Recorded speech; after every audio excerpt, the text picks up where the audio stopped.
أعوذ بالله من الشيطان الرجيم. بسم الله الرحمن الرحيم. إن تصبك حسنة تسوهم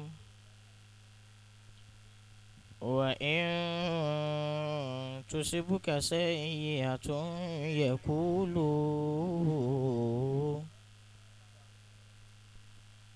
يقولوا قد أخذنا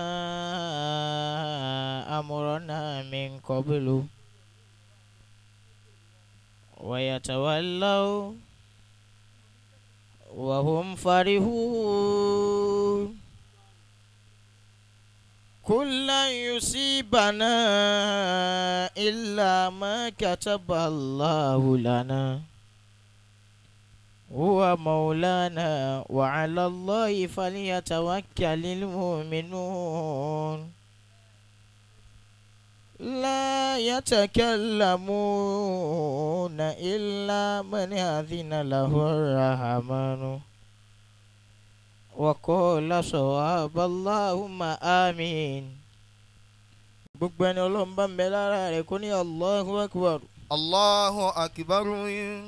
mo fi kíkí Ọlọ́run bá ní náà mo fi kí Ànábì wa Muhammadu sallallahu alayhi wa sallam. látara nàbí. mo kí àwọn àgbàlagbà tó yẹ sí pé àlùbáríkà àwọn là ń jẹ. fasakọ mọ́rọ́ bí ahum ṣáàbí bòrèdọ́. díàmà minal malikil karimil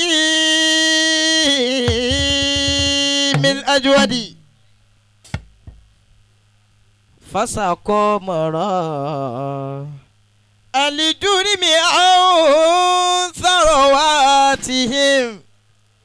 عفو لعفو ولمفضل المتجامد يا عفو لعفو ولمفضل المتجامد. olùwàdàn bá wa kí àwọn afáwa kò fẹ́ríjì wọn gbà wọ́n lọ́jọ́ ìdájọ́ ó yá. Ọlọ́run jọ̀wọ́ bá wa kí àwọn àfàwà kò foríjì wọn gbà wọ́n lọ́jọ́ ìdájọ́. Àṣeyíkò Álífì jàǹtà ẹja ṣẹṣẹ yìí. Àṣeyíkò Túkúrú aláya. Bàbá wa ní Ìbàdàn Gálí aláya. Bàbá wa ní Kọ̀rọ̀ bàbá Bàtúlè. Bàbá wa ní Sọ̀rọ̀ bàbá Mẹ́másà. Àlùfáà wa dáhùn Ádámẹ́lì lórí. Àlímọ̀ríkàdí Ádámẹ́lì lórí. Ala kulli fannin Ádámẹ́lì lórí. Mama tadhkiruka ba'da mautika Ádámùn. Tahaya mahasinu kallati tataqaddamu. In qila li maza yusirruka ba'dahu. Qulitu taqaddama sa'yuhu la yahdimu.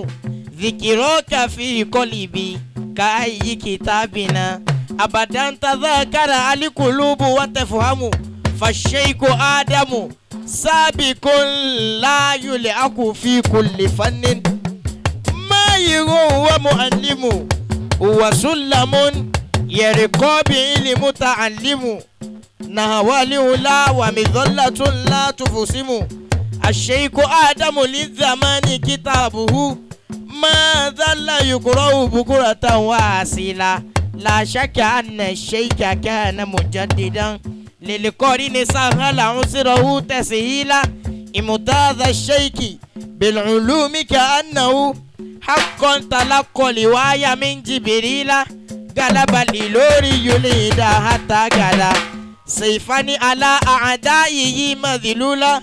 لو كان يبعث لو كان يبعث بعد أحمد مرسل بعث للوري للأنام رسولا آدم للوري رحمه الله.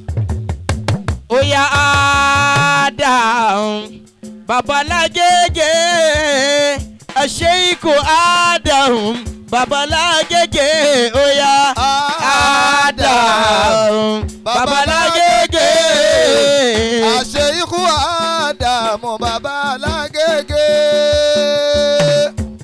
Adam alimarikadi Adam wali habibu wa mali habibu siwa lagege oya Adam baba lagege Sheikh Adam baba lagege Adam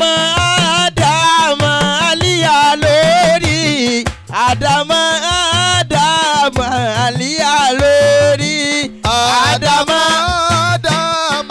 aliya lórí Adam aliya lórí Rọ́hù ọ̀rọ̀ yìí àánú mi ní ìlàyé Rọ́hù ọ̀rọ̀ yìí àánú mi ní ìlàyé Alálíyà lórí mọ̀dá sàmánì. Baba lagege Sheikh Adam baba lagege inú àtúndì Salimanu Ake. Insha Allah. Olúwadọ̀ dákun kẹwàá fún wa síjú ọ̀nà àgbà wọn lọ́jọ́ ìdájọ́. Àmín. Bismillahi kul huwallah. Bismillahir rahmanir rahim. Kul huwallahu ahadun Allahu samad. لم يلد ولم يولد ولم يكن له كفوا أحد. له وجه جميل لو تراه ترى قمرا منيرا في العلال والشمس تعجل من أنوار طلعته هذا الجمال. يروي إمام الترمذي في السنن عن النبي صلى الله عليه وسلم ما بعث الله نبيا إلا كان حسن لوجهه وحسن الصوت ألا وإن نبيهم أحسنهم وجها وأحسنهم صوتا. ما خلق الله خلقا أجمل ولا أكمل ولا أسعد ولا أرشد ولا أعلى ولا ذكاء ولا أفضل ولا أنبل من رسول الله محمد صلى الله عليه وسلم. كيف ترقى النبي محمد صلى الله عليه وسلم. رقيك الأنبياء يا سماء ما طولتها سماء لم يساؤك في علاك وقد حال سنا من كدونهم وسنا إنما مثل صفاتك لنا كما مثل النجوم لما أنت مصباح كل فضل فما تصدر إلا أن ضويك الأدوى يا إلهي أجذنا بمحمد يا إلهي أجزنا بمحمد. إلهي وكيل أنت فقدي وعيدي ويكفي إذا كان لقوي مؤكلا. ألا يا رسول الله كنت رجانا فكنت بنا برا ولم تكن جافيا. الله يا إلهي أجدنا بمحمد. اللهم صل على محمد. اللهم صل على محمد. يا رسول الله صفي الله سيد الوجود Annabi Ya Rasulallahi Annabi Siyata dini Annabi Ya Rasulallahi Annabi Muhammadu Rasulallah Annabi Apa ana wa Nabi Rasulallah Annabi Rasulallah Annabi